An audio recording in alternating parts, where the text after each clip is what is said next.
Con un atento saludo, su amigo José Manuel Marmolejo Delgado, en nuestro programa Hace algún tiempo en ese lugar, de esta gran estación OMV Radio en Ecatepec de Morelos, Estado de México. Damos inicio a nuestro programa con nuestra sección de historia de Ecatepec. Ecatepec en la historia. Ecatepec está situado al norte de lo que fuera la Cuenca de México, a las faldas de la Sierra de Guadalupe y el Cerro de Chiconautla. Entre dicha sierra y el cerro se forma el Estrecho de San Cristóbal, que ha sido un paso importantísimo a través de la historia para el comercio, para la guerra o un paso normal de transeúntes. La Sierra de Guadalupe posee una antigüedad de entre 12 a 14 millones de años y está conformada por 29 cerros, teniendo una extensión del norte a sur de 16 kilómetros y de oriente a poniente de 17. Entre esas protuberancias destacan los cerros llamados Tepeyac, Yoncuico, Gordo, el Ejecatepetl, Cantera, Cuautepec, Picacho, Cabeza Grande, Tres Padres, Moctezuma y Los Díaz, y desde luego otros más. La Sierra de Guadalupe es poseedora de una gran riqueza biológica y receptora de grandes cantidades de agua vitales para el Valle de México. Por eso tenemos que proteger la Sierra de Guadalupe, que ya no siga siendo objeto de la invasión. Posee importantes cañadas que escurren hacia Cuautepec, Jalostó, Coatitla, San Cristóbal y Coacalco, y arroyos temporales como Tajón Grande, Armella y El Panal. La Sierra de Guadalupe abarca 4 municipios del Estado de México, entre estos desde luego Ecatepec, y una alcaldía de la Ciudad de México, que es la Gustavo A. Madero. En nuestra sección anterior estábamos hablando de cuál era la situación económica de México en el año 1928, en plena Guerra Cristera, y también de cuando acababan de asesinar a Álvaro Obregón, por lo que México vivía, además de todo, además de guerras, sublevaciones militares, vivía un grave conflicto político. La tierra que poseían 688,000 jornaleros representaba 1/10 de lo que estaba en posesión de los latifundistas, y 2,332,000 peones carecían de tierra. A pesar de tales condiciones, el primer gobierno del Maximato decidió que la reforma agraria estaba concluida. En 1931, Calles fue designado como presidente del Consejo Directivo del Banco de México, como un paso previo a la reforma monetaria del 25 de julio. Las medidas económicas tomadas empeoraron la crisis, por lo que el nuevo secretario de Hacienda, Alberto J. Pani, se vio precisado a instrumentar una nueva reforma monetaria, la del 9 de marzo de 1932, con la que mejoró la situación económica con la devaluación del peso en relación al dólar. Pero los únicos beneficiarios de esta moderada mejoría fueron los capitalistas, porque se trató de socializar las pérdidas, haciendo recaer todo el peso de la crisis en las masas trabajadoras del campo y de la ciudad. Es decir, un fobaproa de la época de Calles. El gobierno mexicano concedió todas las facilidades posibles a los empresarios extranjeros para invertir en México, lo cual estuvo condicionado a la reanudación del pago de la deuda externa y al cese precisamente de la reforma agraria. Los gobiernos de Obregón y de Calles impusieron una política de conciliación de clases, cuyo objetivo supremo era industrializar al país y consolidar la fuerza del Estado.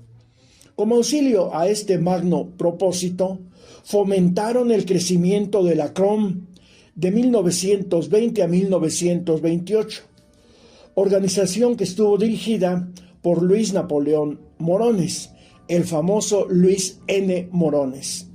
La CROM respondió al apoyo gubernamental subordinando a los obreros al control del Estado. Esa poderosa corporación obregonista callista sometió a los trabajadores y a sus agrupaciones al más férreo control corporativo y a la represión, llegando en repetidas ocasiones al asesinato de los disidentes.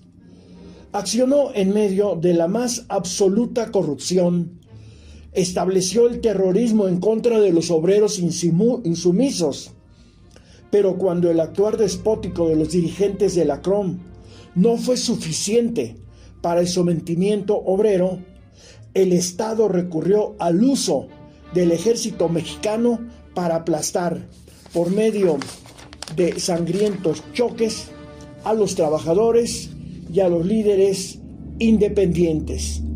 Los obreros insumisos resistieron heroicamente, pero sus fuerzas resultaron insuficientes ante el embate de esa corporación obrera y del gobierno del Maximato.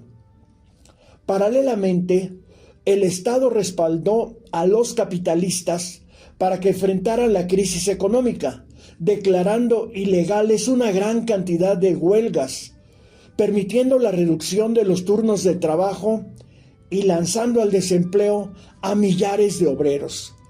En 1931, la desocupación alcanzó a 287.400 personas y en 1932 a 393.300, es decir, el 7% de la fuerza laboral mexicana. El jefe máximo, Calles, dirigió un plan de reorganización de los ferrocarriles, cuyo resultado fue el despido de 11,000 trabajadores ferrocarrileros. Otro factor que contribuyó a agravar la crisis que padecía el pueblo mexicano fue la repatriación de 60.570 trabajadores en 1930, 124.900 en 1931 y 80.648 en 1932 de Estados Unidos a México. Miles de agricultores emigraron a las ciudades. Los campesinos proletarizados, al carecer de experiencia sindical, fueron más fácilmente manipulados por los líderes sindicales blancos o charros. Arturo Anguiano sostiene que en 1928 estaban en juego dos proyectos de nación: la continuidad del caudillismo con Obregón y la institucionalidad con Calles. Concluye que el más viable, de acuerdo a las necesidades económicas y políticas de México en ese momento histórico, era el callista, a la que Obregón se hubiera tenido que adaptar si no lo hubieran asesinado. Con el asesinato de Obregón se acentuó el desplome de la CROM, maximizado por la renuncia a sus filas de uno de sus principales dirigentes, Vicente Lombardo Toledano, el 19 de septiembre de 1932.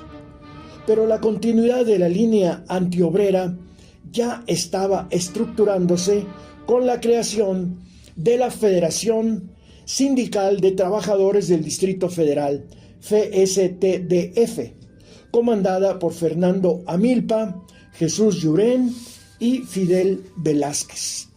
Las organizaciones obreras independientes, como la Confederación General de Trabajadores, CGT, y la Confederación Sindical Unitaria de México, CSUM, se hallaban sumamente debilitadas, operando en la clandestinidad, pues fueron gravemente reprimidas por el gobierno del Maximato.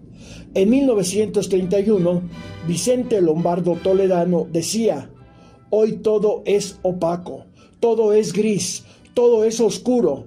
En donde quiera se respira un ambiente de desconcierto, de pobreza, de decaimiento, de concupiscencia. El Partido Comunista fue lanzado a la clandestinidad, su periódico El Machete clausurado y sus dirigentes enviados a las Islas Marías, apunta Arturo Anguiano. La Ley Federal del Trabajo se hizo a modo del gobierno y de su política de conciliación de clases, sin que los trabajadores pudieran influir en su orientación ideológica. Hubo quien consideró a la ley la definitiva terminación de la lucha entre obreros y empresarios. Este era el México que se vivía en esa época de finales de los años 20 en el Maximato, una situación terrible para nuestro país. Pero de esta temática continuaremos hablando en nuestra próxima sesión de Hace algún tiempo en ese lugar. Se despide de ustedes su amigo José Manuel Marmolejo Delgado en esta gran estación OMV Radio en Ecatepec de Morelos, Estado de México.